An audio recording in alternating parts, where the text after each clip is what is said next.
Bonjour à tous. Alors, aujourd'hui, je vais vous montrer. J'ai commandé un windshield, un pare-vent, une bulle pour le FJR. Donc c'est une bulle qui n'est pas d'origine Yamaha, mais le prix était intéressant. Elle avait des bonnes notes. Concernant les acheteurs précédents. Donc j'en ai fait l'acquisition, je l'ai commandé, je l'ai reçu. Et en fait, donc elle est très proche de l'original. Les dimensions sont les mêmes. Elle est très claire, très transparente, parfaite. J'ai mesuré ma bulle au pied à coulisses. La mienne, elle fait 3,7 mm d'épaisseur. Et celle-ci, elle fait 3,2 mm d'épaisseur. Donc elle est un peu plus fine. Elle est sans doute peut-être un peu moins rigide de ce fait, quoique je ne sais pas. Peut-être que c'est parce qu'elle n'est pas montée. J'ai l'impression quand je la fais bouger comme ça elle paraît moins rigide. Mais en fait, celle-ci, elle est surtout rigide parce elle est installée, quoi. Donc, je vais remplacer la bulle. Et j'ai décidé je vais vous faire une vidéo avec l'ancienne bulle. Je vais la séparer avec du scotch de peintre en peut-être 6 sections. Et je vais essayer différentes méthodes de polish pour voir avec différents produits. J'ai déjà différents produits et j'ai une polisheuse. Donc je ferai un essai à main, ensuite avec la polisheuse et ensuite les différents produits. Et on verra quel rendu ça donne. Et comme ça, je pourrais vous dire ce qui marche le mieux, quoi. Parce que si vous voulez faire des essais... J'avais fait par le passé déjà une fois ou deux fois sur ma bécane et c'est vrai que ça donne un rendu pas mal, mais bon, après avec le temps ça revient.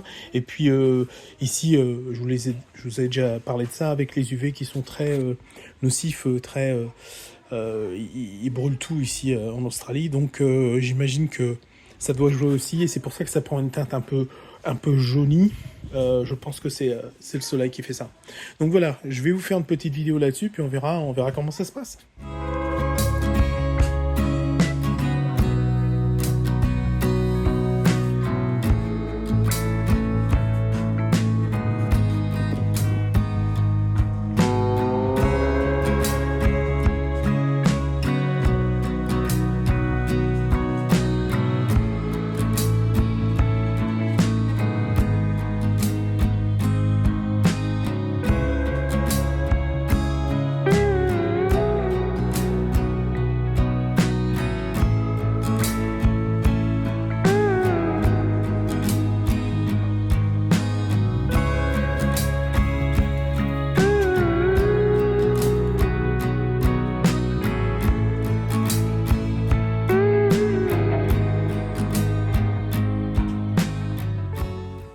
Alors si c'est pas toujours évident de voir le jaunissement de votre bulle, là c'est parlant parce que là, même en vidéo, vous devez bien voir une différence entre cette partie et cette partie.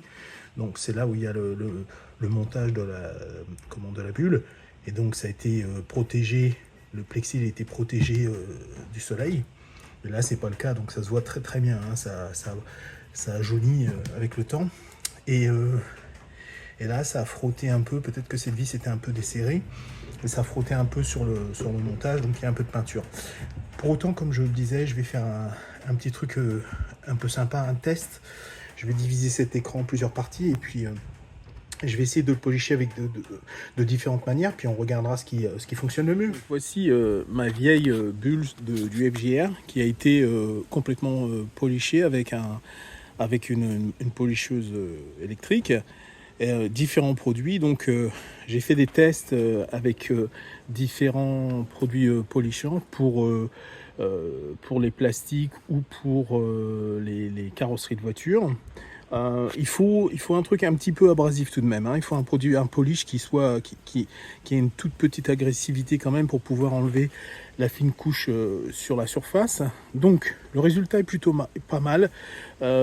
C'est pas très évident de vous prouver tout ça via une vidéo, évidemment, parce que ça dépend de la capacité de l'appareil photo, de la caméra du téléphone à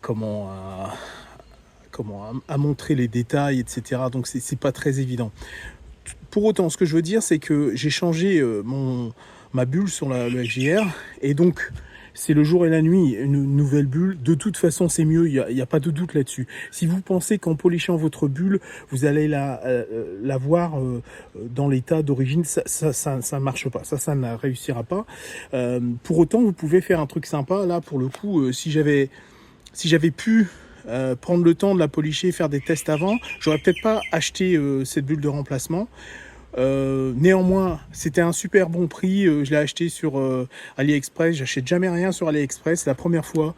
Je me suis dit bon, on verra bien. Pour les séries 1 de FJR, c'est pas très évident de trouver des bulles à des tarifs raisonnables. Là, pour le coup, moi, avec le port, je crois que c'était 130 dollars australiens, quelque chose comme ça, 135. Et donc c'est beaucoup plus cher que ça. Si c'est une bulle d'origine, je ne sais même pas si on en trouve encore, mais les bulles adaptables de marque, c'est plutôt dans les 250 à 350 dollars australiens ici. Donc je voulais pas mettre ça là-dedans. Donc vous pouvez polisher votre bulle et la ravoir, on va dire, peut-être à 70% de l'état d'origine, quelque chose comme ça.